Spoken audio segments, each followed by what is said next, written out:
Hello and welcome to Sci Guys Live, the fortnightly show where we bring you the coolest news and craziest facts from the science world. Not only that, it's your chance to get involved, so make sure you're ready with your comments, questions, and corrections. As always, I'm Corey and I'm joined by my co-hosts, Jamp and Luke Cutforth. Hello!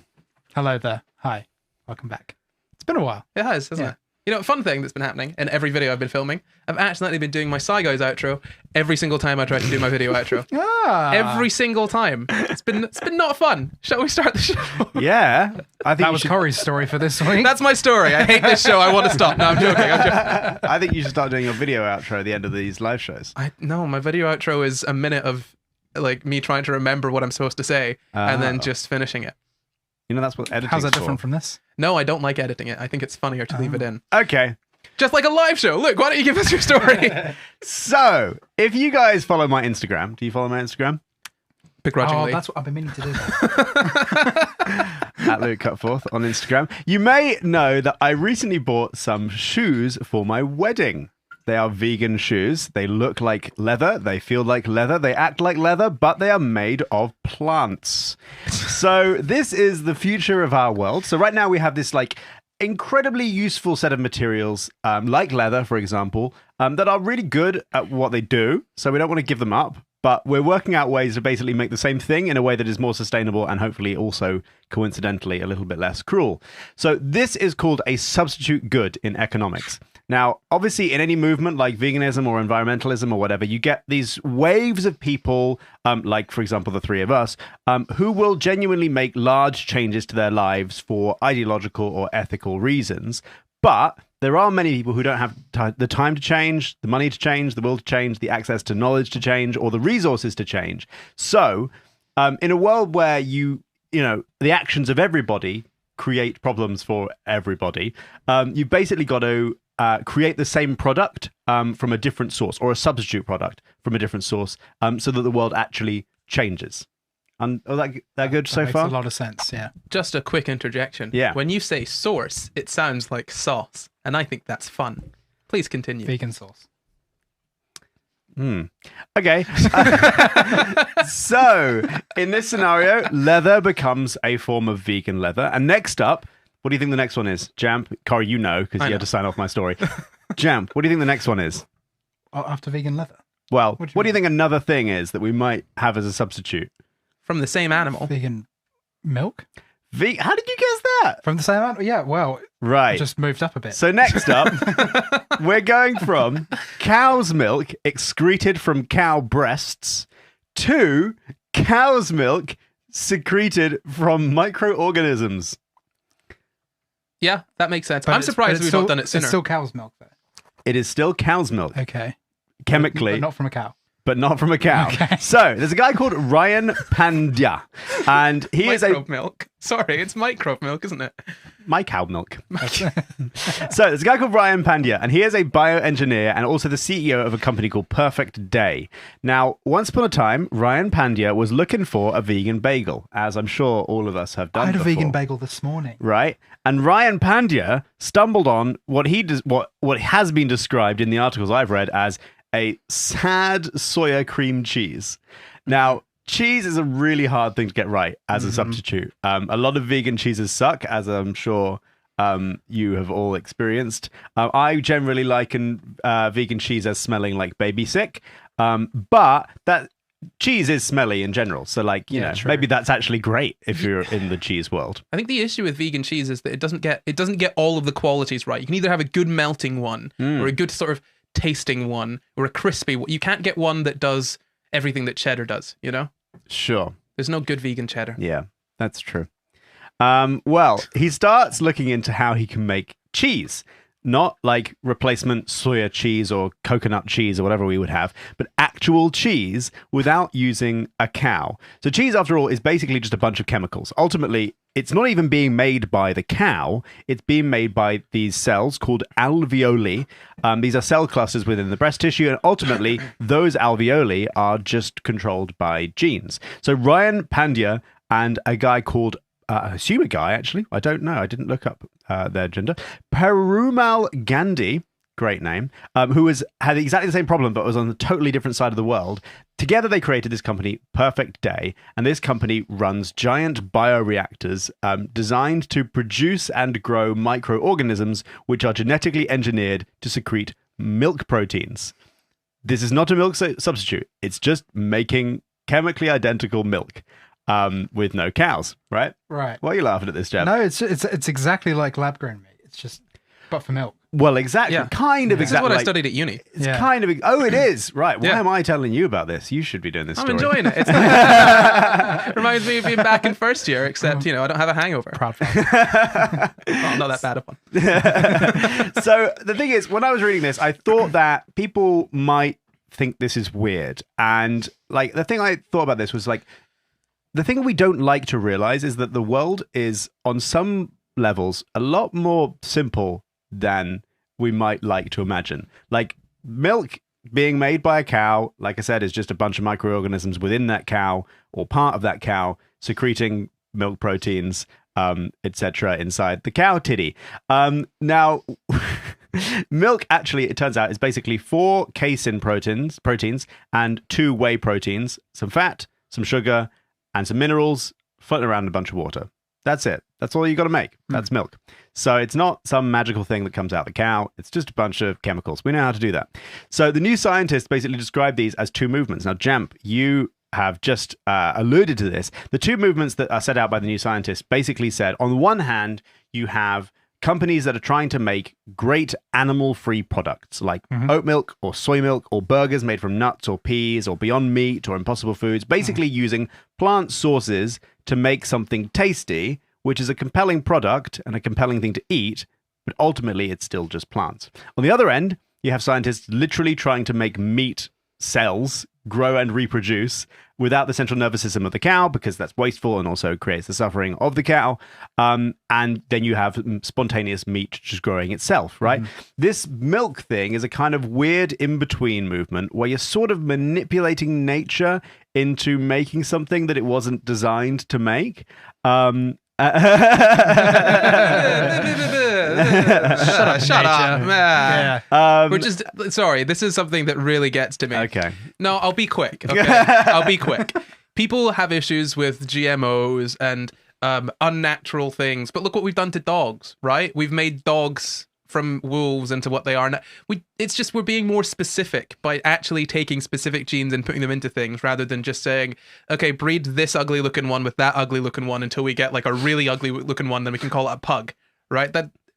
Some pathetic little thing. I just think it's people that have issues with this, I feel, are drawing an arbitrary line and then ignoring the fact that the line is arbitrary. Yes. Go Much on. like most of things that are problems. Now, this is exactly the point I was going to make, is that we've been doing this in a less specific way for millennia. We've been like messing with, to make like cheese and yogurt and alcohol and bread with yeasts and funguses and selectively breeding, like Corey says, dogs, changing their DNA. And we were doing that for thousands of years before we even knew what DNA was. So it's not that weird. We're just getting really good at the thing we've been doing for ages. But it is still kind of weird that we're making a thing that one animal made without even using an animal. That is kind of a jump. It's not like we took a yeast molecule and got it to produce muscles or something like that. Well, one of our earliest episodes, Spectacular Spider Goats, is kind of a similar idea, isn't it? Where we used goats to produce silk, spider silk in their like spider silk proteins in their milk. This is just the same thing, but the other way around. That instead of making sort of a milk producing animal make something else, we're just making a non-milk producing organism produce milk, right? Exactly the same thing. Yeah, it's I think this is you'll see this with mycoprotein as well, wherein people have real issues with mycoprotein because it's from fungus, basically, right? And they don't like that. That's why you never see corn ever calling themselves like mycoprotein. Yeah, mushroom food. Yeah, mushroom food. They always call it a healthier substitute to meat. They never want to brand it as that because the main issue is with consumers is that they don't like knowing that something is from... They're fine sucking cow tits, but they don't want to know something's from a fungus. bit of pussy's sake. Yeah. So I guess like the last thing to cover is basically when is this actually going to be a thing? because we've heard of like lab-grown meat, but it basically doesn't exist yet unless you're in a lab or you're in an expensive restaurant, because it is on sale in very expensive restaurants. Well, this already exists. It's already been turned into ice cream. It's the product is about $5.99 for a pint of ice cream. Wow. And they don't have to pass any tests with government regulators because the chemical is identical. And also, it uses processes that are already classed as safe, like we've been talking about. Wow. So it's grandfathered into FDA approval. Yeah. That's interesting because that says to me that the FDA approval is based on the chemical makeup rather than the production process. Both. So the production process is also like this. We've been doing this thing for ages. Oh yeah, well I suppose so. Yeah, actually, yeah.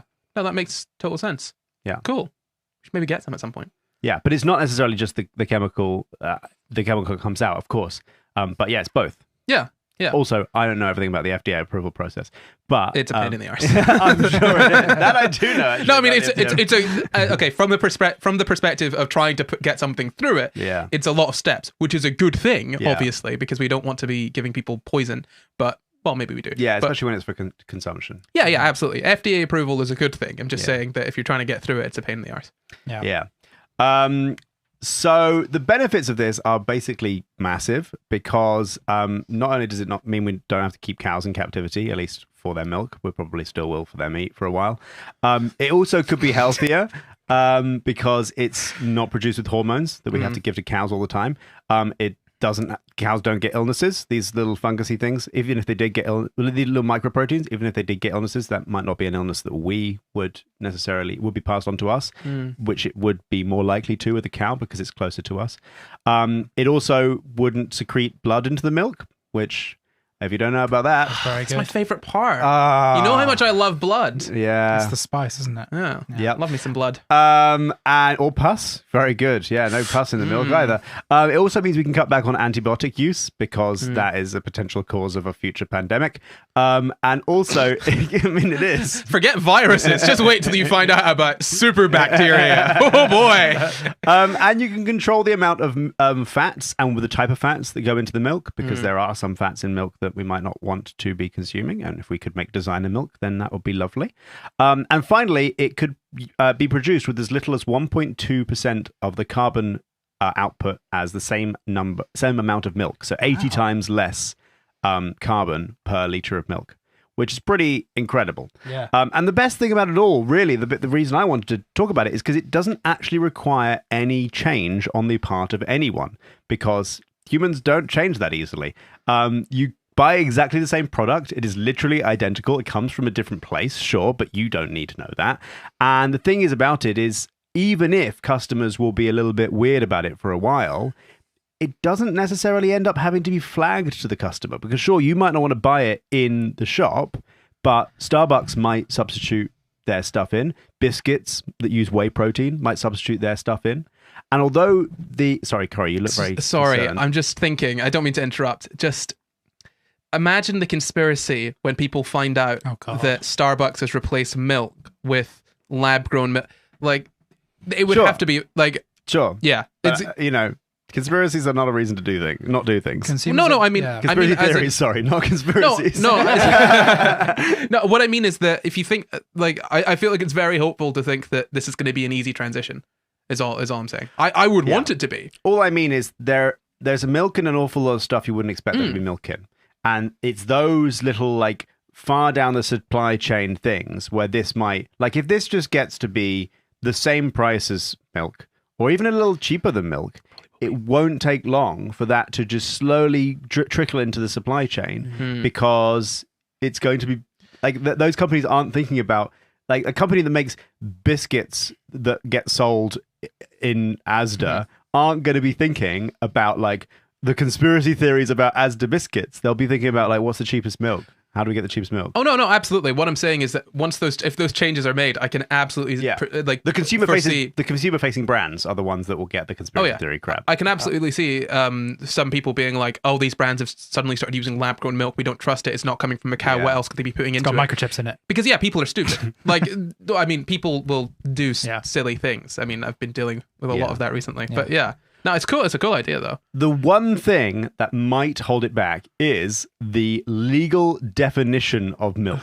Oh, no, this again. This is what bothers me. It's like the farmers. Well, if they can't lobby governments, they'll start. Well, if they can't lobby governments to give them more subsidies, they'll lobby them to change the definition of what is and is not a burger. Yeah. So in the EU and the UK, milk is defined as the normal mammary secretion obtained from one or more milkings without either addition thereto or extraction therefrom. So technically, in the UK, this would not be allowed to be called milk. And that is going to be one of its big hurdles, is basically big milk is going to lobby the hell out of this, because this is the potential to fight. Like, we thought plant milks might have a big impact on the milk industry, and maybe it has, and maybe it will continue to. But like, this is just the same product. This will kill the milk industry. And honestly, it is probably far. Oh my god, it is probably far less carbon. It probably takes less energy than producing plant milks.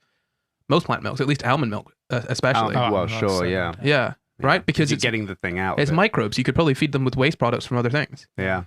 Wow. Very cool.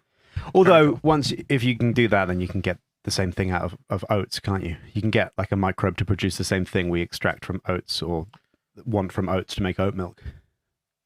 Yeah, but we need to fortify that a lot as well, don't we? And it's probably easier just to let the oats grow than it is to make a very controlled bioreactor to. I don't know. Maybe. Interesting. We'll find out. Well, the people involved in one of the articles were basically saying, if it's made by animals, we can make it. So maybe plants. Wow. Maybe it's basically just switching one plant for another plant. So maybe there's no point. But anything that is made by animals, pretty much this thing can just make it. So good luck, animals. Yeah. Look at you not being exploited anymore. Yeah, no, I love that eggs stuff. Will be the next So the last eggs are question I had complicated. Eggs are more well, complicated. they have been doing eggs. Yeah, as well. eggs. I mean, Really? eggs are. So you've got different. Sorry, I mean, this is genuinely the stuff that I studied. The interesting thing about milk, and what I was always taught about milk, is that we use, and actually, like it's sort of the blood serum of cows as well. We use that. The difficult things with these is that they're sort of complex chemical mixtures. But if once you know what's in it, you can then figure out, okay, how do we make all of this stuff? Where do we get all this stuff? The issue with eggs is that there's structure to them, which is why the fake eggs that you've got now, like there's cracked, which is in a bottle, which is basically just a mix of proteins that you can chuck in, proteins and fats. Eggs have that structure, and that's slightly more difficult. The yolk and the white separation. Exactly. Yeah. And with the with the sort of lab grown meat as well, that's the other issue. When they've got to make the scaffolding to get the structure.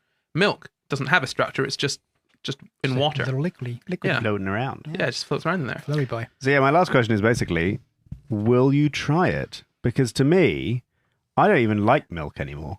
Oh, really? It's like revolting to me. Yeah, I used to drink, when I was a kid, I used to drink like pints of it. Just pints and pints of milk. But now I just have it in coffee.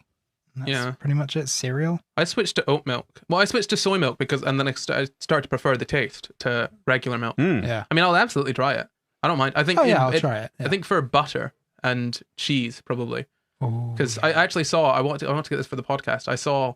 In fact, we could do an entire episode on it. The science of vegan cheeses or whatever. I saw these vegan cheeses that look like actual cheese that are made in similar processes.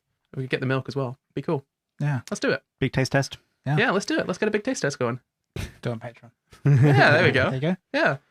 Cool. Awesome. Very nice story, Luke. Can't wait to drink microbe milk. Oh my god, that story took ages.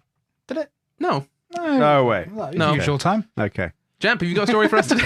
I have got a story. My story is about real life Angry Birds. Ooh. Oh yes. Yeah, you've seen I this. pointed you to this story, didn't I? You did. You nudged me in the direction. So, Eurasian jays, which are a type of bird, they can get pretty angry at you if you do magic tricks in front of them. Just like me. Hate magic tricks. Tell me how you're doing it. I don't want to be tricked. You're almost spoiling the end of the story here, Carl. Oh, right. Okay. I guess I'm a Eurasian jay. Yes. That is, sorry, you've spoiled it now. Oh, That's it. no. That's the revelation. No. This has only worked on the condition that the trick involves their favorite snack, their favorite little birdie snack. So jays are known for their spectacular memories. Very good memorizers. However, they have shown that they possess the ability to understand theory of mind, which is The ability to hypothesize that Yeah. other people have thoughts and feelings. Yeah. And different information than you do. Yeah. Different information, different beliefs and intentions. This is obviously the first time Corey's heard Kidding this. me? Are you serious? That happens. Yeah, sorry. Yeah. I know. Well, we Oh, don't. wow. We think so anyway. Yeah. that's I why don't it's believe theory. it. Nah. What do you think you're doing every week if we already know what you know? I talk to myself anyway. This is just an external version of that. You think we're just pretending, just like, oh, that's interesting. Yeah. Well, that's what I do, right? to myself. So, Alexander Schnell at the University of Cambridge pondered whether this means that jays are capable of being tricked by the same visual illusions that have consistently fooled humans for decades and decades. So Schnell and her colleagues tested 6 jays to figure out which birdie snacks were the most preferable out of worms, cheese, there you go, tying it in, and peanuts. So the 3 tested those ones. Worms and cheese, if you're interested, were the most preferable for jays. Birds They like seem to cheese. Yeah. Interesting. Well, jays at least. Worms Yeah. and cheese. Never took birds to be cheese eaters, you know? Just in general. They don't Well, seem No, it's that's, very it's kind of like addictive, isn't it? mice. I suppose It's it like a is. mice thing, isn't it? Yeah, because birds Cheese. don't they don't make milk. No. So why do they like milk? I don't. Well, pigeons don't make milk, but there is something called pigeon milk, which is Isn't that like from their mouth that they? I've Yes. never thought about that. yeah, that is Right. yeah. It's Where- not. what okay. Oh, it's this stuff that they puke into their crop. babies. Oh, okay. Fine. Yeah, it's Mm. it's not milk. You know, I haven't thought about that before. Right this second. Ugh. Just picturing milking a little pigeon. That is kind of always what I always assumed, I'm going to be honest.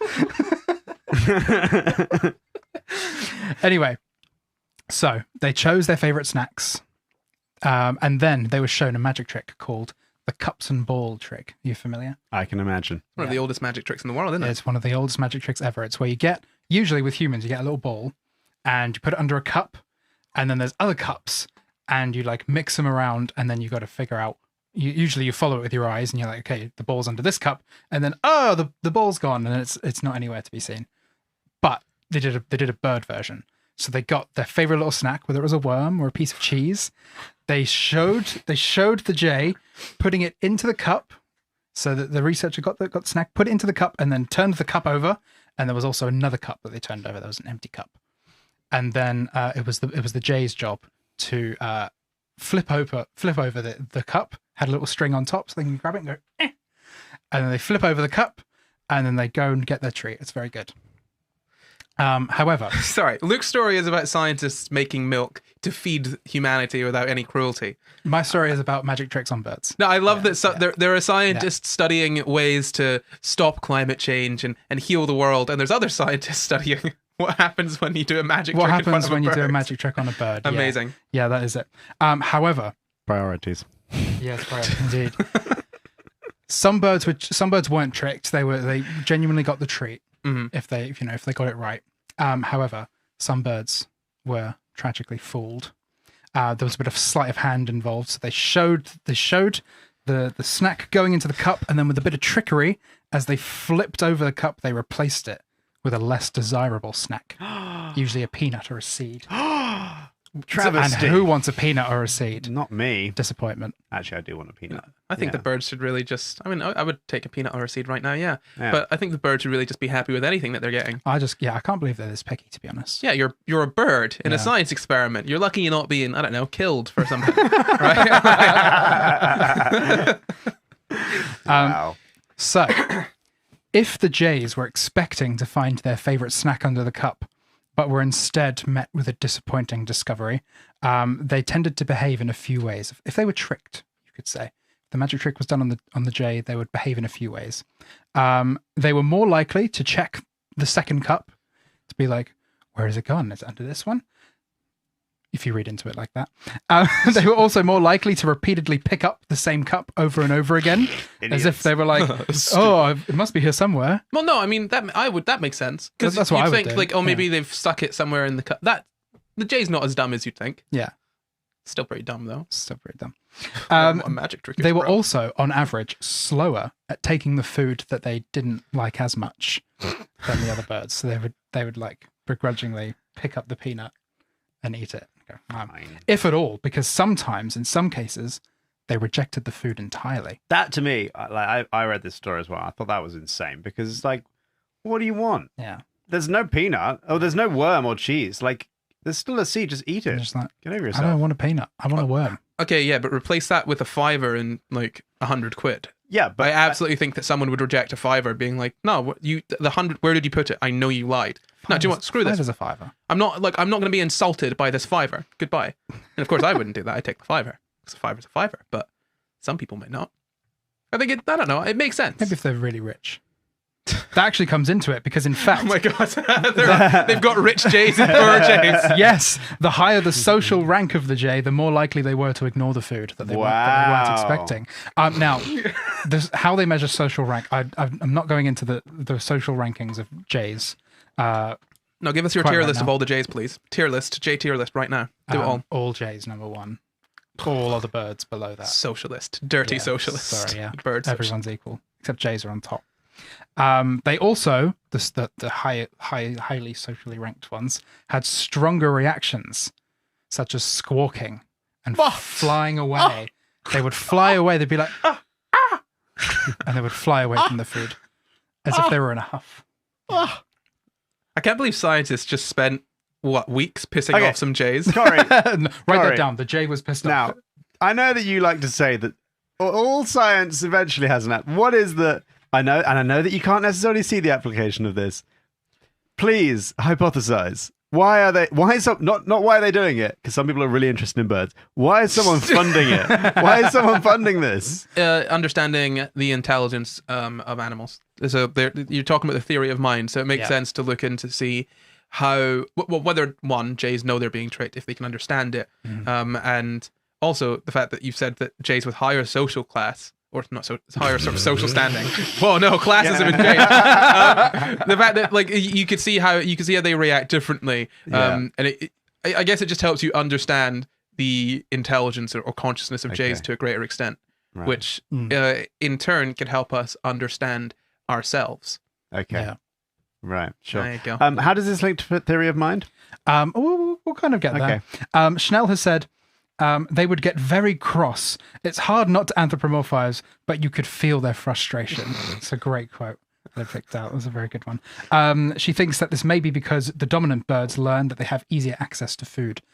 So they have the ability to turn down pathetic peanuts that they don't want. I like peanuts. So do I. I'd like it more than a worm. I would eat it. Yeah. Yeah. I actually would turn away the worm, to be honest. I wouldn't turn away the worm. A worm's a worm, right? What?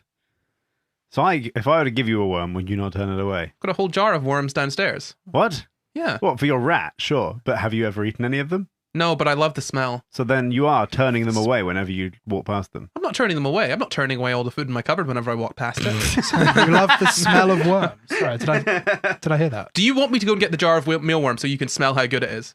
Maybe in a second. Yeah, it's really good. Let's continue the show. I actually am kind of intrigued. She did remark that this does, however, follow a similar pattern to that of human beings. Schnell's co-author, Clive Wilkins, who does perform magic, I will clarify, has said that when, quote, alpha audience members are picked as volunteers, they often react negatively towards the tricks, and the frustrated aggression comes back into play. So people tend to react to tricks. Well, the alpha audience members, I assume this means like just really abrasive men. Yeah. Yeah. So a scientist who does magic on the side decided to merge his two interests. Yes. And because let's say, I can't do I'm not good enough at magic to be a magician for, people. I guess I'll go into science. But I found my audience, dumb birds. Gotta love what you do, Like that is such a funny idea that someone was like, I want to be a magician, but I'm not good enough. I guess I'll be a scientist. This story says a lot more about the scientists than it does about the jays. So this shows that the birds do in fact have an imagined future, and probably an ideal future, in which they get a worm, which when subverted without warning seems to frustrate and anger them.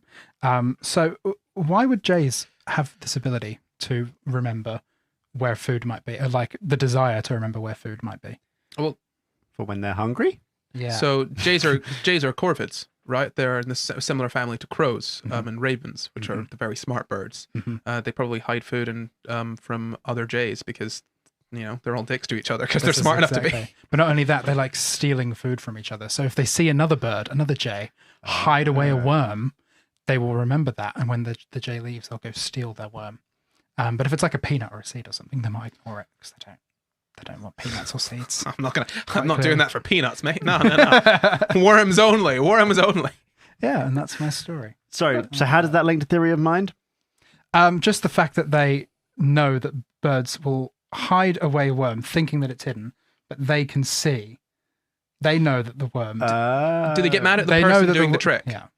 Oh, yes. Okay, then that's they squawk at the person and they fly away. Oh, that's the theory of mind then. Yeah. Because they understand that the person has done this. They understand that they've got the information of where the item is. Yeah. And they have enacted the scenario where they've not. Yeah. But I would be... That's very brave of researchers to do that with jays, because if jays are anything like crows, they're not letting that go.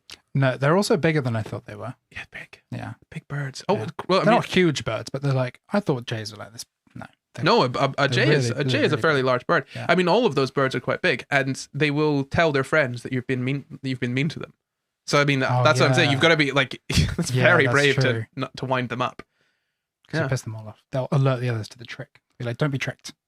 Well, speaking of tricking, there's actually no worm. The worm's a lie. Speaking of tricking, and speaking of lies, and speaking of worms, that leads very well into my story today. So you guys, you've heard about the pandemic, right? The what? Sorry, the pandemic. Jesus Christ. The hoax-demic. No, guys. Let's go worse. All right, let's start your story again, shall we go? Okay. So, COVID is going on right now. I know we don't like to talk about it on the show, but something has happened, and I thought, you know what? I'm going to look into this. And you might have seen my tweet earlier on today. If you follow me on Twitter, @NotCorey, we can all plug our I've been things, meaning Luke. to do that. Sorry. Yeah. So, if you follow me on Twitter, you might have seen that I tweeted earlier today, my story for Sci Guys Live today melted my brain. Because... Oh, I did see that. Yeah, so I started looking into this thing. I thought, you know what? I'm going to look into it. I'm going to see what's going on. And I was severely disappointed. Oh. So there is not currently any real treatment for COVID. No treatment after infection. There are some things that can be done. There are some approved sort of treatments, but there's not sort of a cure, really, right? Would there ever be a cure? Yeah, I don't know. Like antivirals? I don't know enough about that. I don't know enough about being infected with viruses to know if there will ever be a cure. Maybe. I don't know. I mean, ultimately, prevention, and bear in mind, prevention is better than a cure anyway, right? Yes. Like, we'd much rather... We're not sitting, basically... Don't get it in the first place. Yeah. Probably a better option. Well, this is the thing. With people with... So, gay men that are on PrEP, you don't see them saying, well, I'll just not take my medicine and I'll take the HIV medicine if and when I get it. No, that's stupid. Don't do that. Get the vaccine. All of us are double vaxxed, right? Yes. Mm-hmm. Yeah. So obviously some people don't like the vaccine. Some people are worried about the vaccine. They've been given false information about it. They think that it doesn't help as much as it actually does. All of this sort of stuff. I mean, I think we've done a bunch of different videos on the vaccine, so you can go and check those out. But obviously that means that some people who are specifically making it a sort of political opinion to be against the vaccine are trying to latch on to ways to, I don't know, cure COVID or to treat it. You might have remembered back when Trump was president. Is this about horse antivirals or something? Yes. You might remember back when Trump was in power, he said something off the cuff about... hydroxychloroquine. Yes. Yeah. Yes, so we've got a new one of those. It's called ivermectin. Have you heard of it? I have, yeah. Yeah? It's What do you know going about it? viral on TikTok. Oh, it's an antiviral, so hopefully... No, so yeah, do you know anything else about it? It's for like worms or something? Yeah. So it's a broad spectrum anti-parasite drug. What that means is that it's kind of used broadly to not treat any one specific sort of parasite, but you can use it for a bunch of different things. If you look it up, you'll find that it says it's used for prevention of heartworm disease in some small animal species and for the treatment of certain internal and external parasites in various animal species. What are you laughing at? Don't worry. Jam was cutting the cameras to look at them, but I thought he just cut to me yawning. No, he was mid-yawn. I was checking. But he was just checking them for himself. Professional. So... yeah, it's if you look it up, it says prevention. It's used for the prevention of heartworm disease in some small animal species and for treatment of certain internal and external parasites in various animal species. You might have heard of it more sort of commonly as a horse dewormer, which is true. It is used to deworm horses. It's not, so yeah, that's not untrue. But it is also approved by the FDA for limited use in humans, mostly for specific worm infections. You've got river blindness, which is a specific kind of worm that infects your eyes, and I think a sort of stomach worm as well, and a few other things. Rosacea, a specific kind of sort of rosacea that gives you sort of pustules, it's used for that. But it's severely limited. I think it's also, by the World Health Organization, they've said it is an essential drug. I think mostly for scabies, but really it's not used in the UK. In fact, I'm not sure if it's licensed in the UK. I found a post from 2014 for someone asking for it to be licensed in the UK. But it basically, it's still kind of iffy. There's basically no real use for it in the UK. There is one product in the UK, as to my knowledge, that uses it, and it is a topical cream. So there's no tablets of it. There's nothing. There's just one topical cream that is approved for use in the UK. You can get in something unlicensed in the UK, so you can have a doctor say, okay, look, you need this thing. All of the other treatments wouldn't work, so we can get it unlicensed, and it's basically like using something off-label, right? You can do that, but I don't think it's commonly done. Mostly, what you'll get this drug for is for animals when they get parasites. Right. And this is from NICE, the National Institute for Healthcare Excellence. You can use it for rosacea on the skin, chronic worm infection by mouth, tablets, and the tablets that you get, the treatment, it's basically like sort of one dose and you're done. It's very strong and it can be very dangerous. So you get 200 micrograms per kilogram of body weight daily for 2 days if you're taking it for sort of specific worm infection. And for the sort of river blindness, the eyes, you basically get 150 micrograms per kilogram for one dose, taken 6 to 12 months apart. And you do that until all the adult worms die out. Oh, wow. Yeah. That's a long time. Yes, you are not taking this often, is my point. And there are common side effects. So, do you want to guess what some of them might be? Ooh, is it like the destruction of all the stomach, like little bacterias inside you or anything like that? So I don't think it actually affects bacteria so much. It's not like an antibiotic. It's worms are sort of they're animals. They're bigger than they're not they're sort of single cellular. They can be single cellular, but they're not quite the same as bacteria. Right. So essentially, what the side effects are, I'm not going to read them all off because there are a lot. The most common one, they're common or very common, are skin reactions. You can have quite severe skin reactions from them. But also, you can have anemia, decreased appetite, diarrhea, difficulty standing, difficulty walking, dizziness, drowsiness, encephalopathy, myalgia, nausea, tremor, urinary incontinence, vertigo, vomiting. All of those are, they don't know the frequency of them, but they have been reported to have those side effects. And people are still using it. In fact, I've had to look up the FDA website to see what they're saying. The FDA are saying specifically, do not use this. Don't use it. But people still are. Do you know why people might be using it?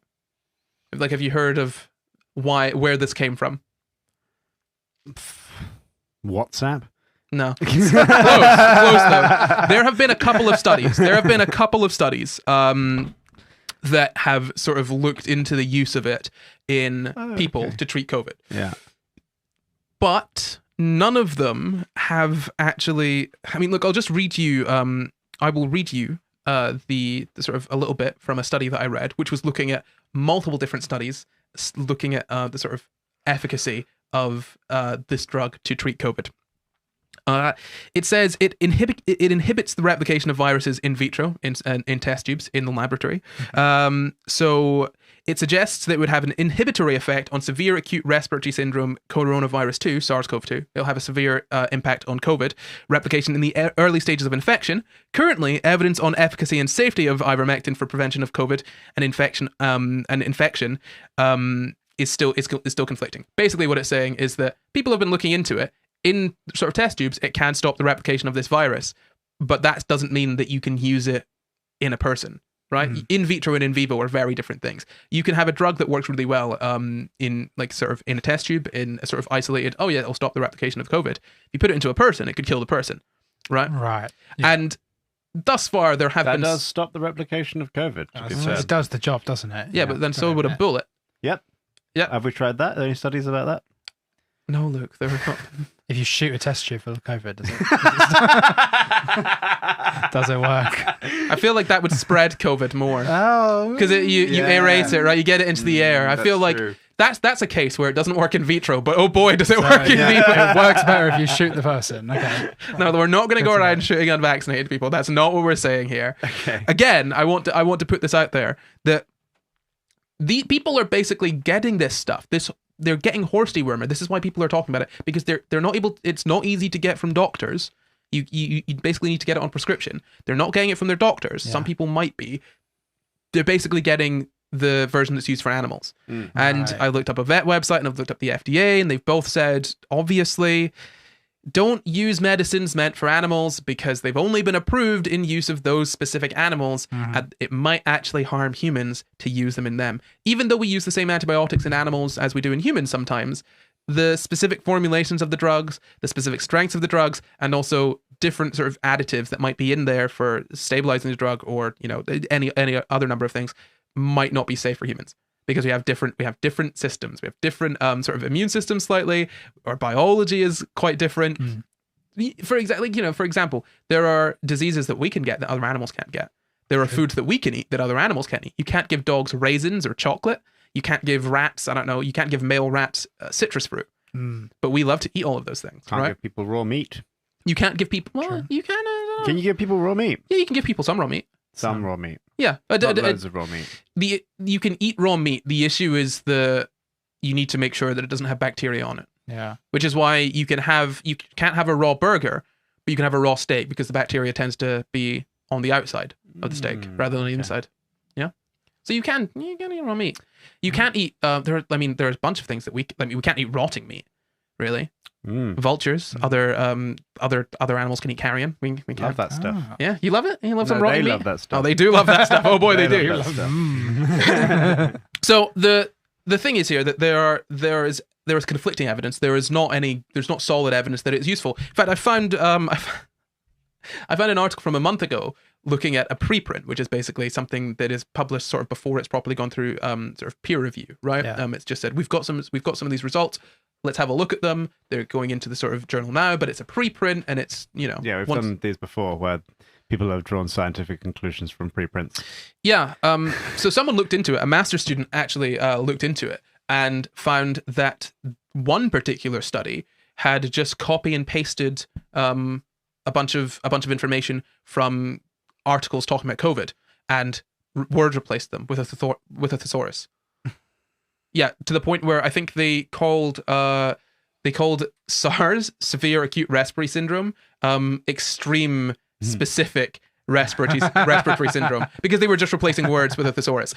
That study was absolutely called into question. The data that they used was basically withdrawn, redacted even, because of sort of ethical concerns. Basically, they lied about the paper.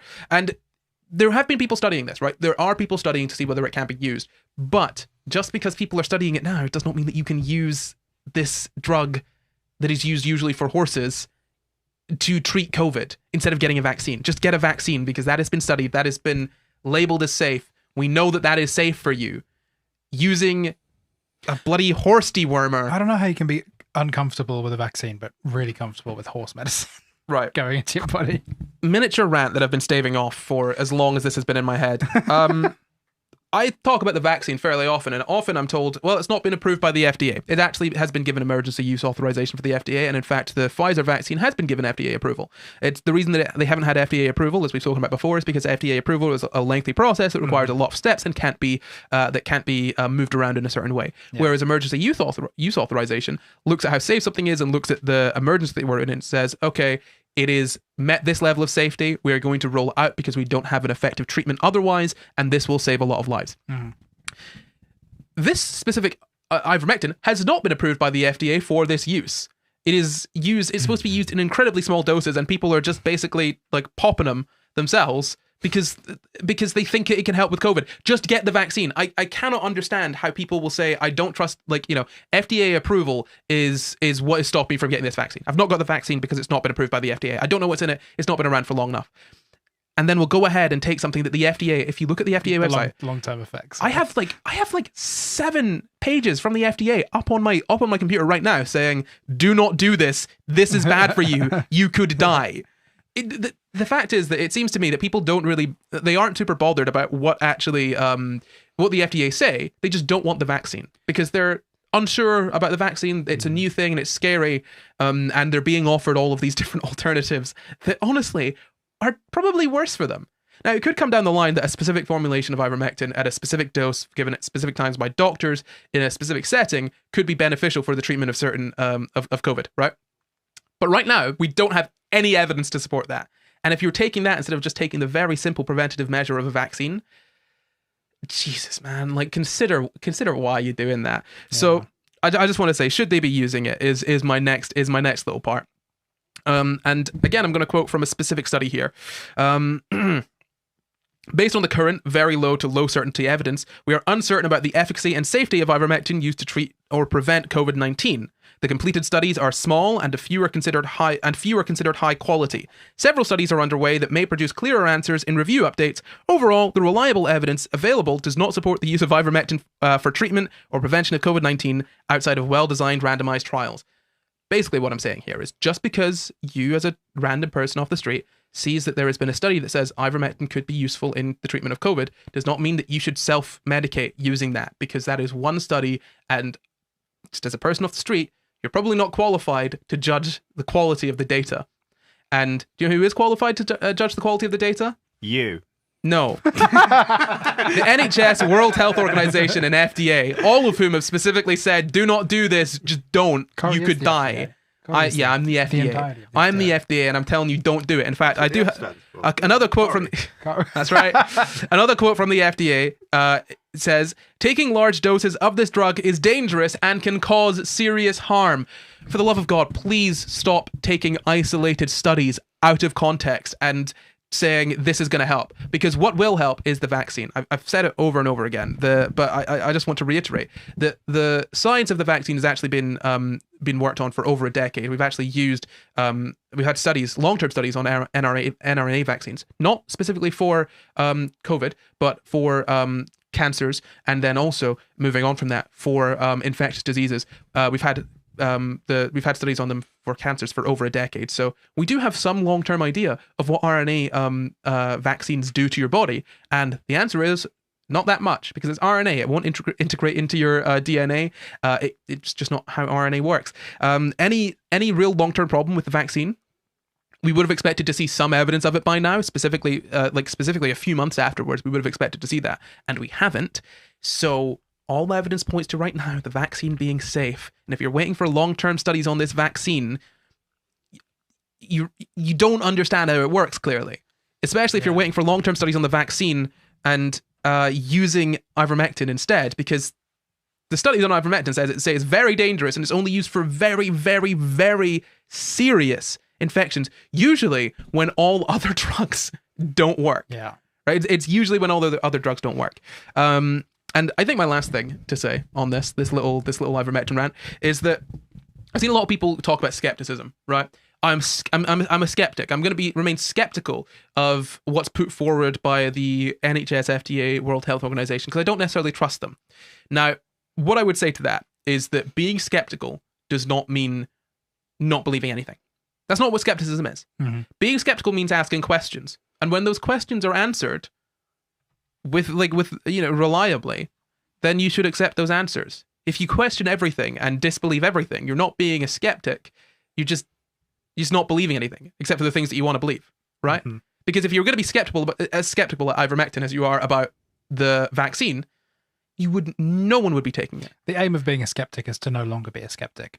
Exactly. Not to be like an eternal, forever skeptic of questioning and then questioning the answer and then questioning that answer. And I feel like a lot of people, and this will be anecdotal evidence, but I'm gonna tell you a story from something that happened to me the other day. Yeah. And I feel like this applies to a lot of people that sort of have gotten in contact with me. Someone said to me, "Look, you're saying that the vaccine is safe. You're saying that this is dangerous, but here's a report from the FDA here's a report from here's a report from the CDC, and this is the thing that people are worried about. It was a report talking about in one town how within 500, like in a group of 500 people, there were some issues with, I think, the efficacy of the vaccine. Now, that does seem worrying. You know, there's some issues with the efficacy of the vaccine. Bear in mind, if you look at the report, it's in one town and it looked at 500 people.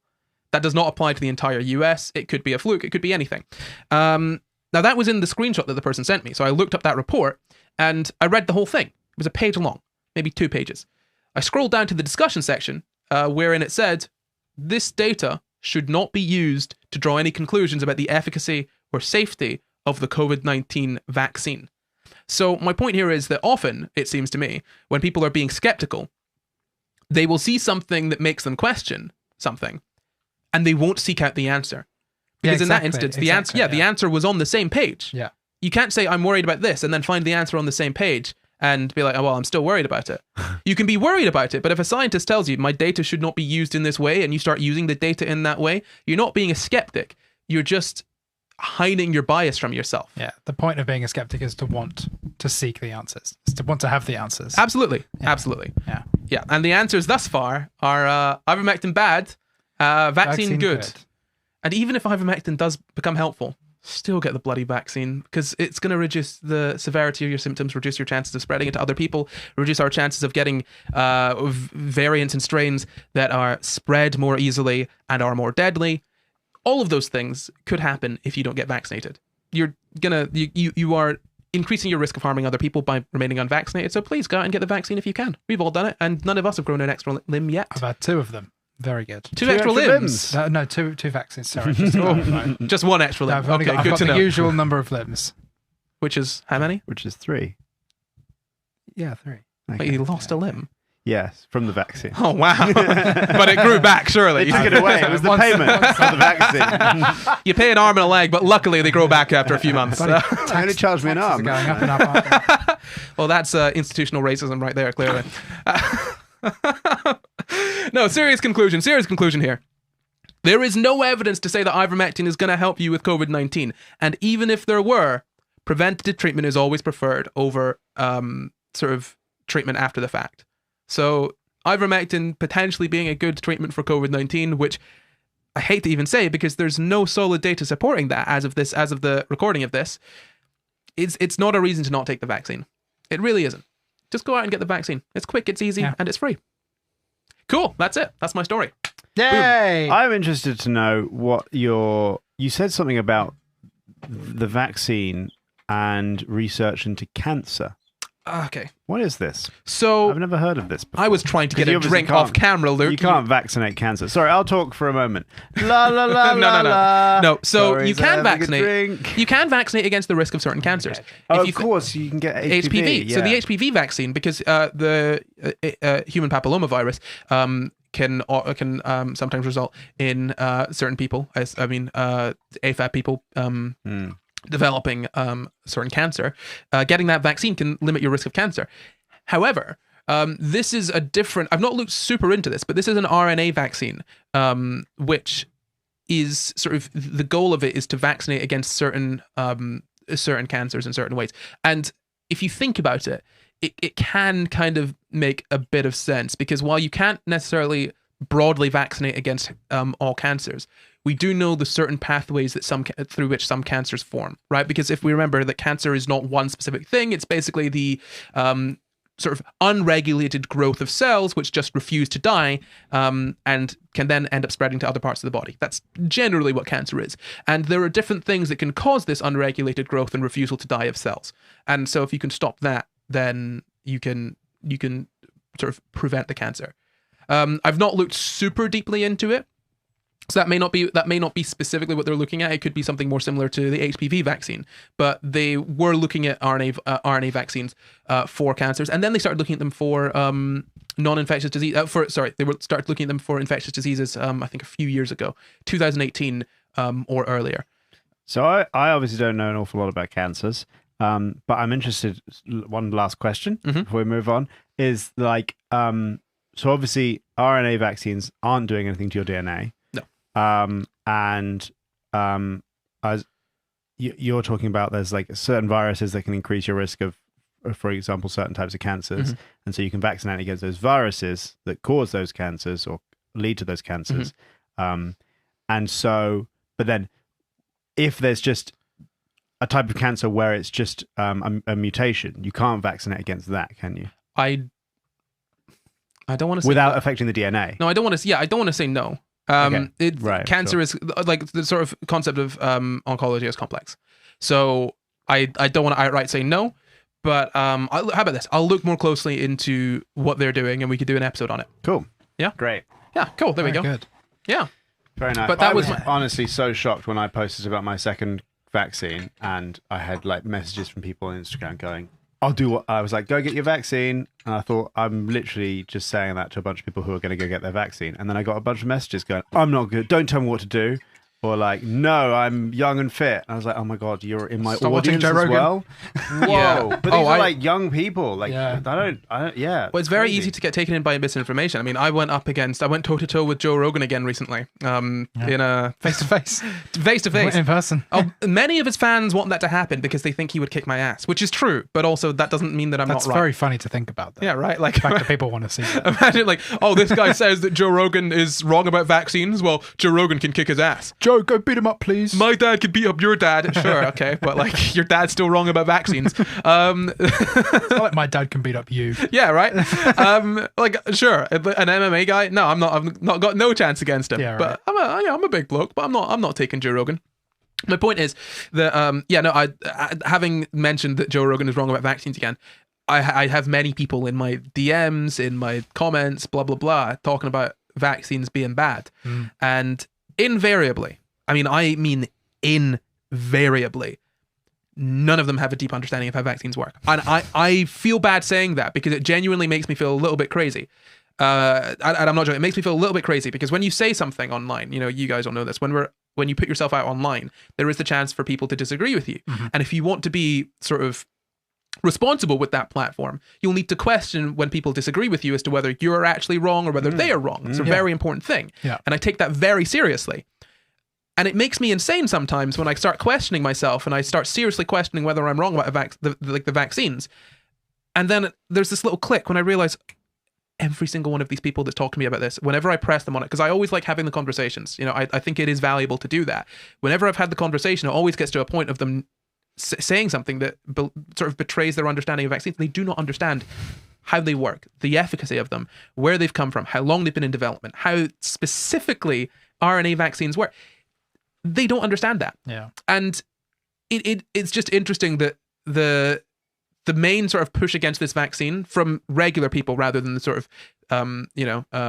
people at the top sort of like pushing all this for political reasons or whatever, the sort of regular people that are against this are against it through ignorance. I guess it's like the thing that strikes me there is really interesting. It's like when you're it's going to sound conspiratorial. I don't intend it to be conspiratorial. It's just an interesting thought. When you're talking about, well, these people don't understand how vaccines work, well, none of us have checked this science. And so what I find really interesting about that is that there is a specific thing going on where we trust the institutions and the educational systems that have given us this information, that we then go and what actually happens in my physical life is I go into a room and someone puts something in my body and I trust that it's the thing they tell me it is. I trust that the science is correct.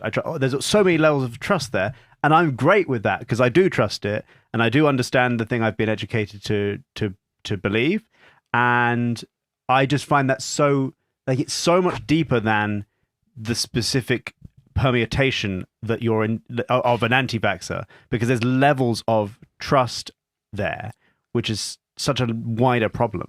Can I remind you of a conversation we had a few years ago back when you were very into conspiracies?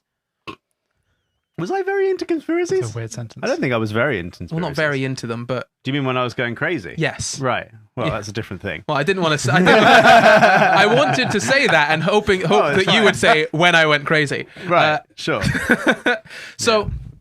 We had a conversation and you said something similar wherein you were saying, well, I need to trust this, I need to trust that. Yeah. And my counter to that is, well, yes, but where does that end?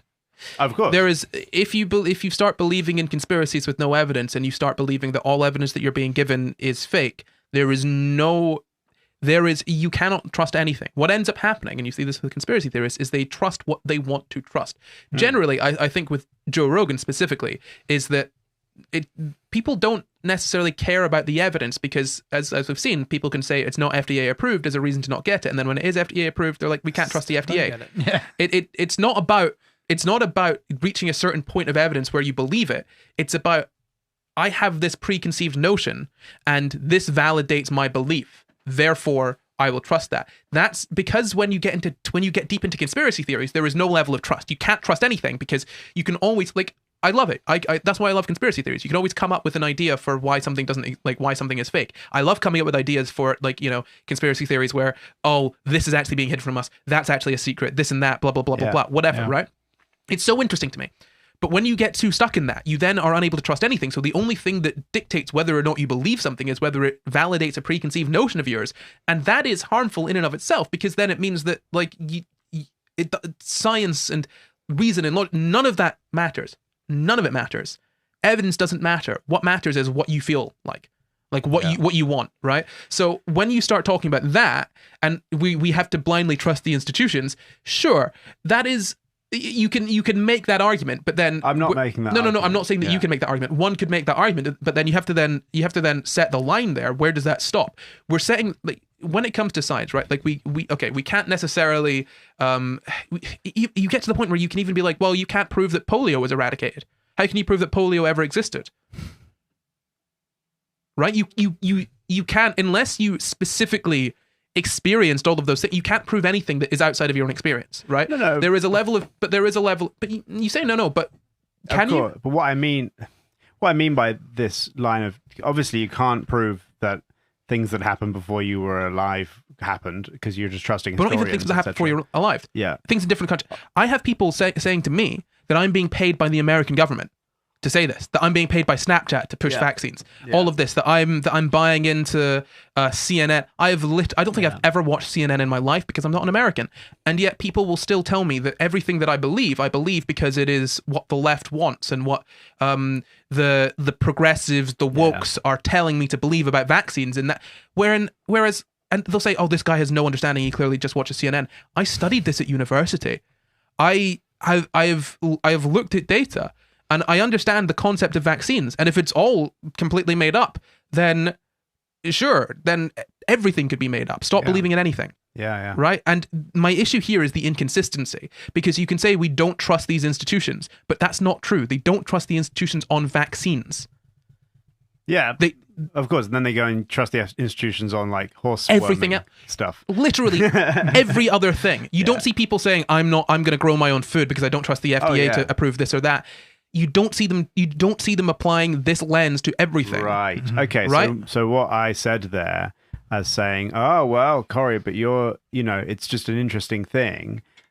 That is obviously, it is correct that there's levels of trust in that we've received information and we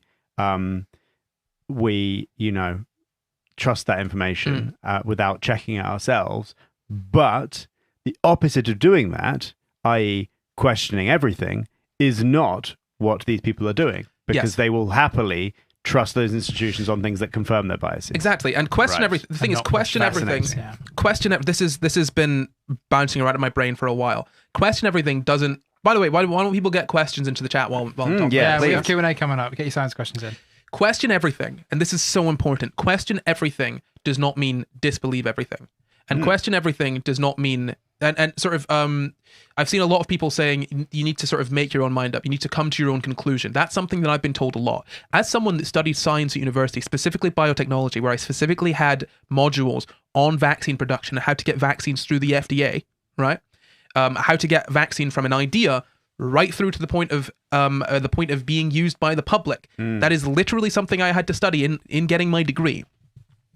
I'm being told that I need to draw my own conclusions.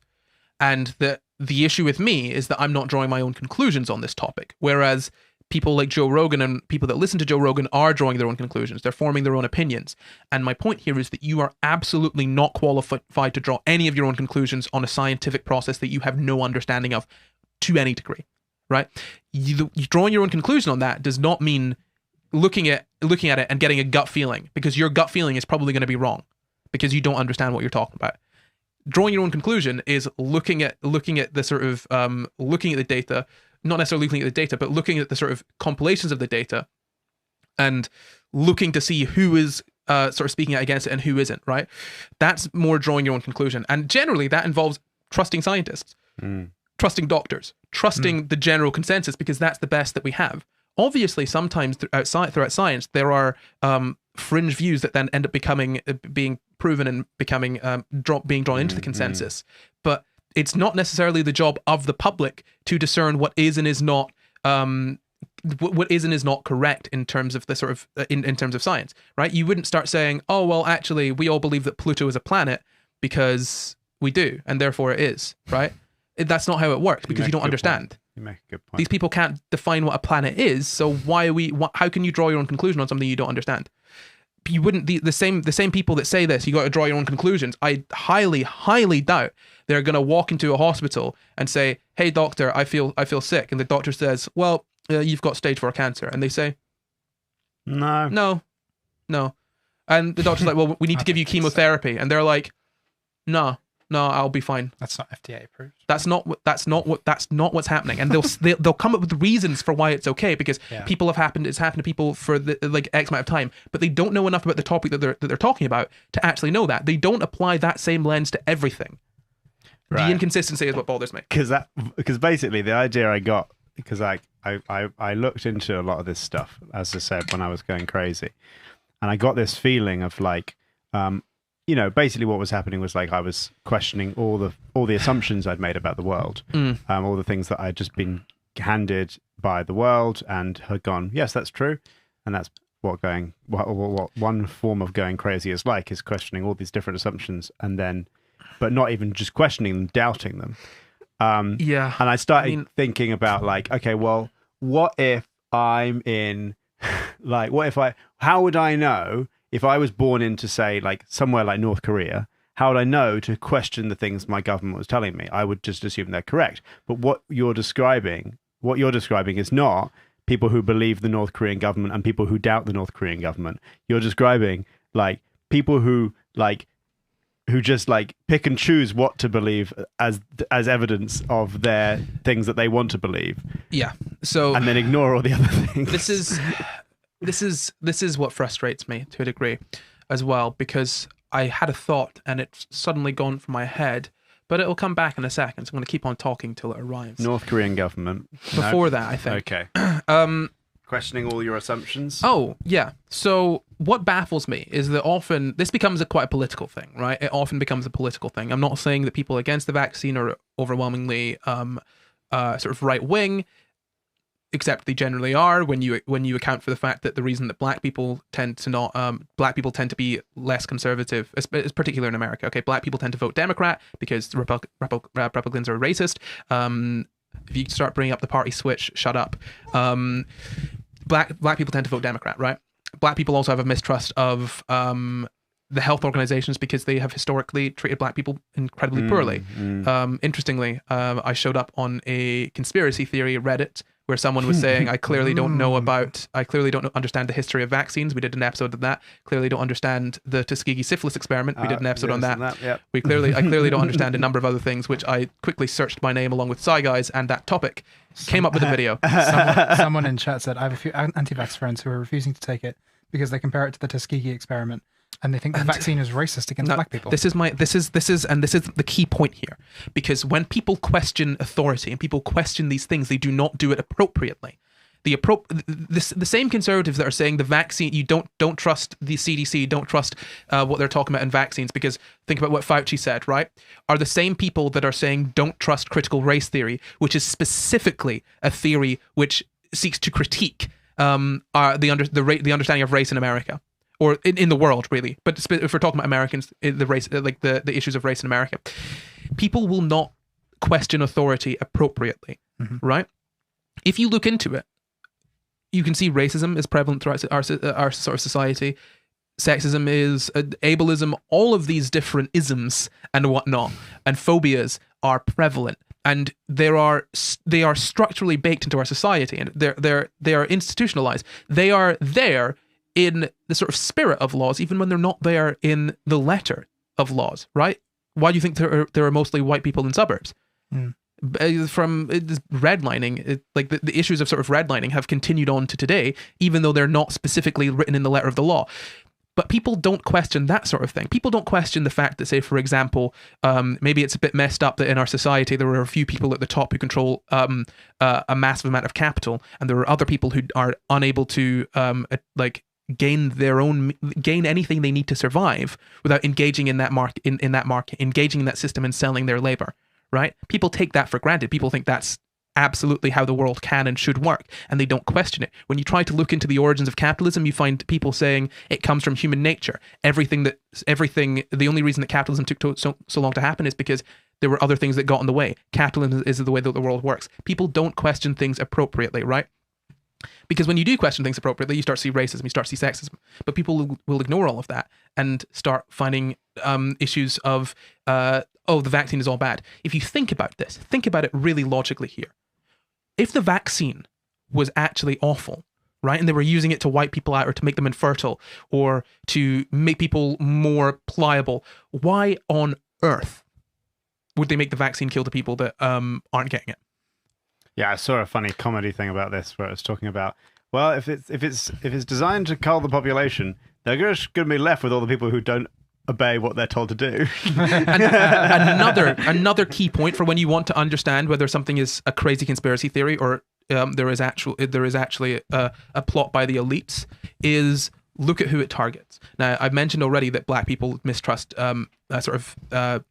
medicine from doctors and those institutions generally because of things like the Tuskegee syphilis experiment. Now, the interesting thing about the Tuskegee syphilis experiment is that it was only on black people. It was something that was studied specifically on black people who had syphilis, and they didn't give them all the information. In fact, if there were black people in that study and white people in the study and they were allowed to share information with each other, you wouldn't have been as worried because they wouldn't be doing that to white people. The point is they're doing it specifically to black people. When they're doing specific studies on specific groups of people, then you can start being like, oh, maybe there's something going on here. The fact that this vaccine is widely used amongst everyone can get the vaccine, and there is it's also being used most in like the rich world. Yeah, it's not being. I was going to say all of these people on CNN or like what is it, Fox, whoever the anti-vax people are, all of them will be vaccinated. All of them. Yeah, when you want to find a conspiracy, refusing to give away some of its vaccines. Yeah. When you want to find a conspiracy, kill a bunch of people, they give it to all the countries that can't defend themselves. When you want to find a conspiracy, you need to think critically about this and understand if this was a conspiracy, who would it benefit, and how would it be implemented, and who would it negatively impact. Mm-hmm. Given that the vaccine is being spread amongst everyone pretty much equally, there is no conceivably it would be very difficult to decide to have a completely different vaccine for black people or for poor people or for whatever to be given to X group. You can probably assume that it's the same vaccine being given to everyone. At that point, then you would have to then look into, well, are rich people specifically not getting it? They don't seem to not be getting it. So why, the vaccine, usually when there's conspiracies like this, they turn out to be true when they're centered around structural racism or inequality.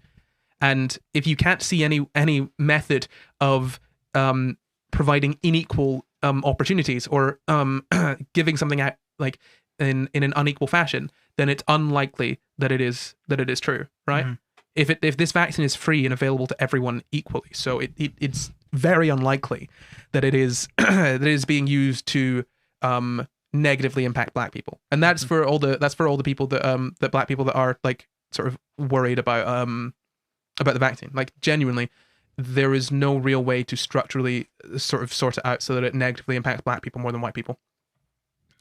That is it about conspiracies. I'm very sorry. This has been going on in my head, and it really longest story of the day. There we go. It winds me up, man. It winds me up. Yeah, let's get some quick questions. Huh? Yeah, that was episode. That was basically a whole episode length. There you go, new episode. I finished my story, and then we started talking about. That is true. Let's do a really quick Q&A. Let's check the chat. Yeah, I'm having a look. What we got in there? Someone that said, "Why are scabs so tempting to pick?"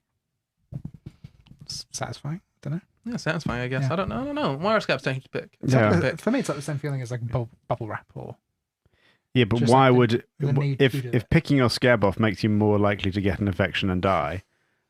Why would that not have been I'm not- selected out? I'm not thinking about that. Usually the scabs that are most fun to pick are the ones that have like basically healed underneath the scab. Yeah. Yeah. Other scabs hurt to pick. But you can definitely like pull off a bit and then it bleeds again and then you're like, great. Because you have to wait for the scab to go hard for it to be satisfying, and then Yeah. by the time it's hard, it's like mostly healed. Yeah, I don't know why scabs are satisfying to pick No. though. No, I'm not sure. I'll look into that maybe. About Have a that. look. It's satisfying. What else have we got? Oh, lots of vax chat. Why do people feel entitled to draw their own conclusions without having any training or knowledge? Is it hubris? Ignorance? What is it? Yeah, this is an issue, isn't it? I guess there's a general mistrust that people have, and people like feeling like they have come up with something themselves, Mhm. or that they people don't like They being told get what to. it. Yeah, people Yeah. don't like being told what to do. So basically, something needs to be their own decision usually, right? Yeah. So drawing your own conclusion about something makes you feel, I guess, like you have control, makes you feel sort of intelligent about it. But ultimately, it can be very, very unsafe for that to happen. Like, for example, if a doctor is giving you a choice between certain routes of medical care, they need to inform you clearly of what it is, Yeah. because otherwise you generally don't know. I think the issue is as well that people don't actually understand how to do their own research. Mm. You know? I think as well, we're not necessarily evolved to live in such large societies where we're just given information that we have to trust at face value because it's too complicated for us to check for ourselves. And, you know, that trust comes through, to a certain extent, through education, and through, there not being evidence of like historical crimes against your race and like all those things that can erode that trust. And like, I don't really have any reason to not trust the institutions that are supposed to serve me, but other people do have potential reasons to worry about that. And yeah, we used to like getting information via gossiping with each other. You can't gossip about the CDC or the FDA, or you can via all these social platforms. And that that sort of gossip network just spreads all the false information. Yeah. It's a very interesting thing to have like hundreds of thousands or millions or billions of people working together in a way that is not throwing up problems when you're evolved to live in a tribe of 150 people. Yeah, and I think a big issue as well is that people don't understand, when people draw their own conclusions, they don't understand how much they don't understand. Yeah. You know? To understand vaccines, there's like multiple layers. To understand, like, even if you were to quickly describe vaccines to us, the level of like, I would have to know like the definitions of a bunch of other words and how those things work and how those things work. And actually, I don't know those things. So I just go, I trust that you do, and I'm just going to get this thing. But it's so tough. It's so tough when you don't have that trust level, or you don't have the education level to understand all the definitions of the words and how those things work. It genuinely upsets me though, because I've realized this because I was, obviously I've been getting a lot of stuff coming at me since like posting a video on Snapchat about Joe Rogan again. I'm not. I want to be clear. This is not me complaining. I'm fully aware that it's going to happen, and I simply do not care. No, I think it's more important to talk about these things, even if you do get crap for them. But I think that ultimately the information is there, and that's what really stresses me out. That the information is there from the NHS, from the CDC. It is there in easy, understandable, like sort of pages. There's frequently asked questions. Like if you don't understand vaccines at all, the information is there. The only issue there is that barrier of trust. You need to trust the CDC. And I guess I'm not saying, and this is what's interesting to me, because people have said, oh, why are you guys suddenly on the side of institutions here? And I'm not. I don't trust these institutions at all. I mean, I've been very critical of the UK government, as of both of you, over the past year and a half during this pandemic. I don't have any trust for them whatsoever. But you can usually try and figure out when something is untrustworthy, right? They're not always going to lie. When something affects everyone equally, They're probably Mhm. going to be, because there is no benefit to a conspiracy that affects everyone equally, right? Yeah, it's true. Yeah, there's no point. Pretty silly conspiracy. Yeah, right. It's just bringing everyone down. My conspiracy is Yeah, to give conspiracies are to tip the scales Yeah. in favor of one person. my or conspiracy some is to give people. everyone universal basic income. I heard. Anyone. I did hear that was one of your conspiracies. Oh gosh, oh Biden, no. Biden's secret plan. My secret plan is to make everyone equal. Oh no. Oh no! Mm, Don't tell everyone that. Yeah, no. Yeah, it is. I don't know. Yeah, I don't know why there's such a drive for people to draw their own. I mean, I guess as well, it's been politicized, which is another worrying thing. Politicization of basic and again, another video I did about PragerU reacting to one of their TikToks. They said, why is it that the science always aligns with what the left wants in regards to climate change? And I've been loving this Twitter account called like right wing self owns. Yes. Why is it that the CDC just announced that Florida has 30% of all the new COVID cases, which just happens to be the place that's just opened up all of its places and removed masks? Coincidence much? Yeah, yeah, it's that's baffling. our point. There's two accounts. There's conservative cell phones and there's accidentally left wing. Oh yeah, I love accidentally Two left wing. great accounts. Yeah, no, but it is that people will they have an idea, because there is, and it's so crazy because you have people talking about the leftist conspiracy of climate change, but who benefits from making the world better? Wow. Everyone. Yeah, no, okay, no. The world There better is an objective. Is not an objective. No, as in thing. the world more habitable, because Yeah, it's yeah. okay, right? Okay, That's, sure. I love that stuff. Being Right, habitable. sorry, if we're again, I'm running on the assumption that we all agree that climate change is real sure. and caused by human activity. I just meant like the assumption that everything being more equal is like there are some people who actually just want the world to be a battleground. When I say for better, some reason. when I say better in regards to climate change, I mean ensuring that the world remains habitable. I think that's a fair thing to maybe suggest is a fairly objective measure of the world being better. However, who would benefit from the world? Who would benefit from, regardless of how habitable the world is, who would benefit from not stopping the use of fossil fuels? Oh, fossil fuel companies? Maybe oil companies. It's Yeah. just a guess. I mean, Jeffrey Bezos with his big dick that flies to space? Exactly. Yeah, and I just think that like this is my point, that And you also can his see rocket ship. you can see conspiracies, right? Like you can see these sort of conspiratorial ideas, and there is clear evidence for them, which is oil, and it's very straightforward. Oil companies don't want to lose profit. They will push against the idea of climate change. Yeah. They will and this is and it then becomes politicized because of the massive lobbying power of these companies and the people being in pockets with them, which is like basically almost entirely public information. And people will just look past it and be like, the left's making it up. They're making up climate change, and they're making scientists agree with them because they want us to stop They're threatening using scientists, fossil fuels. They're threatening scientists with cancel culture. That's what they're doing. You know what I think would be a fun game to play? I think we should play a game where, okay, if we're not going to get rid of like capitalism for a while, and we want to keep playing this game we're all playing as a world where, like, you know, you get all the resources and you take them away from everyone else and you keep them for yourself, and then I mean Monopoly. Yeah. Yeah. If we're going to keep playing the game of Monopoly, why don't we play this fun game where we reset, where everyone starts with the same money again, and then we just carry on the game, but we do reset it just for fun, because it's like, it's getting a bit boring now, isn't it? Because Jeff's got all the money, and you know, you just go, right, we'll just finish this game and we'll just start again. I understand here. Yeah. You're being very silly here. Like, you're so silly. Now, we're playing a game of Monopoly, right? Yeah. Now, okay. Now, if you were sitting in the little losing place, like, oh, you don't have any houses. You've basically got no money. You're sitting in jail now, right? Yeah. Of course, you're going to want me to redistribute all of the Monopoly money that I've but gotten through the I'm game. just saying- But put yourself in my shoes, Yeah, where sure. you're me. I have all the Monopoly You've money. worked really hard for I've that worked Monopoly hard. money. It is my right to win this game of Monopoly because I have worked so hard to play What I'm it. saying is you have won.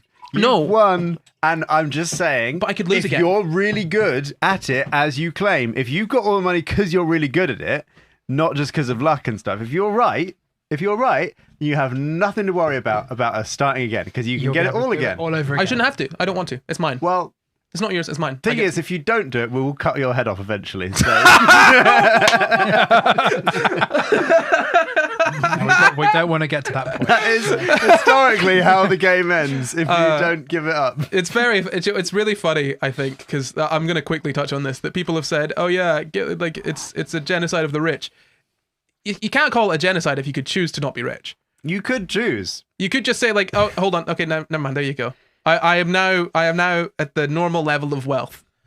That you could do that. And it's not even like a normal level of wealth. It's still quite You wealthy. could be like a millionaire still. Yeah. That's why- sorry, someone in the comments mentioned something. They've said, sorry to mention another channel, but if you want a high-level overview on how to do your own research, Kyle Hill put up a video recently with some how-tos. And that is perfectly okay to mention that channel. So if it's Kyle Hill, bloody love Kyle Hill. It's called How to Do... It was actually changed the title of it because I think... when it went up, it was called How to Do Your Own Research. It's changed to something slightly different. But look up Kyle Hill. It's his most recent video, I think. How to read a scientific paper? Yeah, probably that. How to read a scientific paper. In the thumbnail, it'll say How to Do Your Own Research, right? Yeah, no, the thumbnail just says nope. Can you show it to me? Well, yeah. Is it new? There it is. Oh, that's from Oh, yeah, that one. How to read a scientific How to read a paper. scientific paper. Check that one out from Kyle Hill. Very, very useful. It's It very... says, do the research. Yeah. It's very good. It's very good. I would definitely check that out. Why don't we get like 2 more questions in and then we'll finish because this show has run on very long and we've got lots more Sci Guys to make today. Why do people hate vegans so much? 'Cause Why is they're there's so much arseholes. hatred towards vegan? They are arseholes. Arseholes. Because they're asking them to change, and change is something that our brains are pretty resistant to. Yeah, and also they're up themselves. Yeah. True. I feel like... They feel superior, Yeah. but, it's because they've done a nice thing. Yeah. If you want to feel superior and you've not done a nice thing, that's one thing. If you want to be superior and you've done a nice thing, that's kind of, sure, you're still acting like you're superior, but you've also done a nice thing. Yeah. I think that's cool. No. I mean, I've got 2 videos on how vegans should act to get more people to be vegan. So How go and should check we those act? out. Stop being so puritanical with it. Allow people... Shut up! Luke, Yep. This is my house. No. Okay. I thought you were on the left, Corey. It's everyone's house. Actually, it's my landlord's house. That's true. Oh, dear. Yeah. And that's why I'm on the left. No. So, yeah, the vegans should stop being so strict with other vegans. So if someone wants to become vegan, and they mess up, or they're saying, oh, I can't quite do it all now, don't make them feel bad. Make them feel good. Yeah. Give them recipes to help them and to help encourage them, because this is something that I realized. The first year or 2 of being vegan is hell. Not because veganism is inherently difficult, but because you've spent like 20 years, 18 years, however long you've been eating meat, learning how to feed yourself with animal products. And then suddenly if I was to say to you, okay, look, as of tomorrow, you're not allowed to have any grains anymore, you'd freak out a little bit, right? Yeah. It's hard. It'd be hard to... I love grains. It'd be hard to stop eating grains all of a sudden. So hard to stop eating grains. You joke, but it would genuinely be hard because you'd have to remove this very staple, the staple from your diet. You'd have to find other ways to get about it, and you're not used to that. So it seems really difficult. But once you understand how to feed yourself with it and how to get the right nutrients and how to make meals around all this stuff, it becomes very easy. Yes. And so those sort of first 2 years are critical, and a lot of people end up giving up because it's hard. And if you get past that, though, yeah. Or if you succumb to the lifestyle. Or if you spend those 2 years not going cold turkey or cold tofurkey and just gradually easing yourself into it. Yeah. Much more manageable. Yeah, absolutely. Yeah, Do meatless Mondays to begin with. Yeah. There you go. And meatless Tuesday. I had terrible nutrition when I first started being vegan. I didn't. I became like a skeleton. It was awful because I just lost so much weight because I wasn't feeding myself properly. And you were doing it at a time when it was hard as well. Yeah, not hard compared to like the 70s, but yeah, harder. We can say that about almost anything, But yeah, when I started, vegan corn didn't exist. Yeah, that's So baffling. that's like the first thing you'd switch to, isn't How it? much Yeah. falafel did you eat? Oh, so much falafel. My farts smell like hummus all the time. Yeah. I'm gonna put it out there. I think we said this the other day. Falafel is no longer vegan. I've decided it. What? No, it's no longer vegan. I'm sick of it. It's not a vegan option anymore. Do something What? else. Had to have so much of it back in the day. Yeah, every single shop, their own, like, their main vegan selection for a sandwich is a falafel and hummus. I'm sick of it. It's not vegan anymore. Yeah. Be invented. Also, white men stop doing James A. Caster and Boris Johnson I impressions. saw that tweet as well. Yeah, I'm putting that one out there. I'm putting it out to an audience. Stop it. I'm sick of it. None of you are good I at thought it. you were interrupting us because we'll just all stop doing James A. Custer impressions then. That's fine. You're not good at it. You're not good at it. He just talks in a very particular way. Okay, whatever. I don't even mind. I don't care. it's not very good. One more question and then we're done. Let's see. I did not prepare a final question. Nor did I. That's fine. Let's just have Why a quick do look. cows lie down? You could probably Google that. Why Yeah, do cows Google lie that one. down? I don't know the answer to that one. We don't know. Ask the cows. Can y'all say something about Adderall? Say what? What is Adderall? Is that Ritalin? Oh, no, I think It is it's for ADHD, isn't it? It is for ADHD. I mean, yeah, it's used for ADHD. I don't know much about it. It's used for ADHD. That's the thing. Why don't we find another question that we can answer, and then we'll finish off. Last question.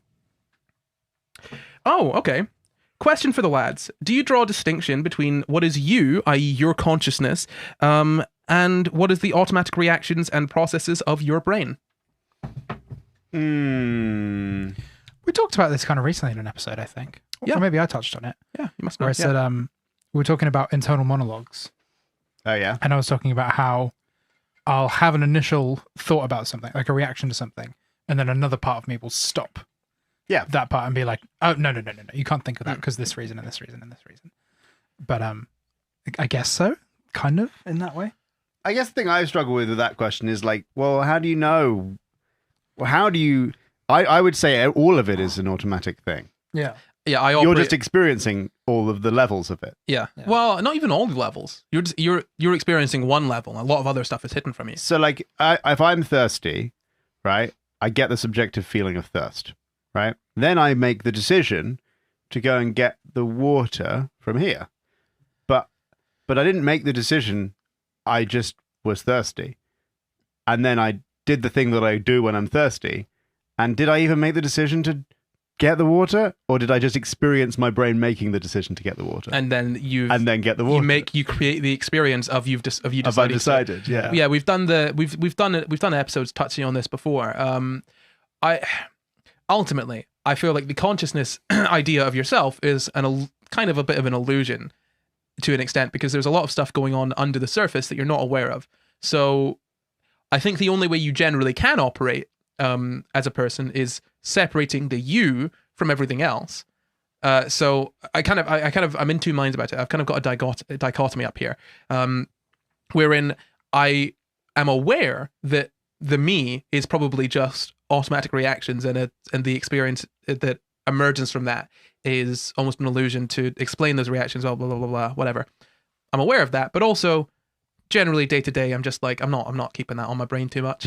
I keep that on my brain all the time. I think about it, but like I'm not like, not with every action. Whenever I'm like, I'm doing this, no, I'm like, oh, did I do this? I'm just like, look, when I say I do this, I know what I mean. When I means you, the whole physical thing. Yeah, and all the microbes and all that crap. But it's a pain in the arse to be like, okay, me and this microbe and that one and this one, and actually this thing, like, it's a waste of time. I'll just say me, meaning... Yeah. I saw a guy, an artificial intelligence guy, talking about the possibility of that the thing you call yourself is basically just a thing that is trying to model all the other things that your brain is doing. So, like, your brain's just doing a load of stuff, just as it does things. And then you, this thing you call I, is like the thing that's weaving a story about why it's doing those things. And it's like creating models as to like, oh, well, I'm this type of person, which is why I did this thing. And then if you do something that doesn't fit into your idea of who you are, you either ignore it or you like get really stressed about it. But you might not have any, like, it's weird. It's so weird. I want to know. I want to know. And I guess it's also unhelpful when you say, do you, or do I? Because it's like we have to define what we mean by I as well. Yeah, I suppose. I mean, I think we did an episode touching on, I think the dissociation episode. I think we touched on this. We were talking about how it comes into the law, right? We spoke about how decisions. That might have been a bonus episode after that. Yeah. We spoke about how decisions are made and like how you can sort of legally deal with someone when you don't know whether they've made the decision or whether it's an automatic. Yeah. All of that stuff. I think it was a bonus episode. Yeah. About Incognito, the book. Oh yeah. So head over to our Patreon, patreon.com/Sci Guys, and you could check that out. And yeah, I think we could probably draw this very, very long show to a close. Dear me. Long live show. Very long live show. Whoopsie doodle. So what we got coming up for everyone tonight, huh? Well, earlier in my story today, I mentioned something about someone talking about alpha audience members, which was kind of an allusion to the episode tonight, because we are talking about the science of alphas. Woo! And betas. Oh, yeah. Yeah. Sorry, we record episodes like 2 weeks in advance now. It was literally like 2 weeks honestly, ago. my dad was asking me on the phone yesterday what the episode was last week, and I was like, I haven't got a clue. Honestly, I know like 4 of the episodes that we recorded, and I've been trying to figure out which one is like, what was it? Did we do the personality test? That is not on Patreon yet, but it is coming out soon. Okay, right. We did it. We did the personality. The episode is out. Okay, we did a personality test one, and I've been like sitting there thinking, like, is that out yet? Has that come out? I don't know. Personality test is coming out soon. Yeah, so we're speaking about the alpha male myth, which you can check out tonight at some point this evening. So come back to the channel then and do that. But for now, I think we're done. Anything else you guys want to mention? No. No. Watch the episode tonight. Also, head over to our Patreon. I'll say head over to our Patreon at patreon.com/Sci Guys, where you can find every single show that we've done for Sci Guys Live, along with a bunch of bonus episodes and a brand new podcast coming before the end of this month, hopefully. That is pretty cool. It's a totally new thing with us three in the same place, but talking about slightly different stuff. So definitely check that one out. But with that, it's the end of this week's show. We hope you had as much fun as we did. We'll see you next time for another Sci Guys Live. Bye. Goodbye.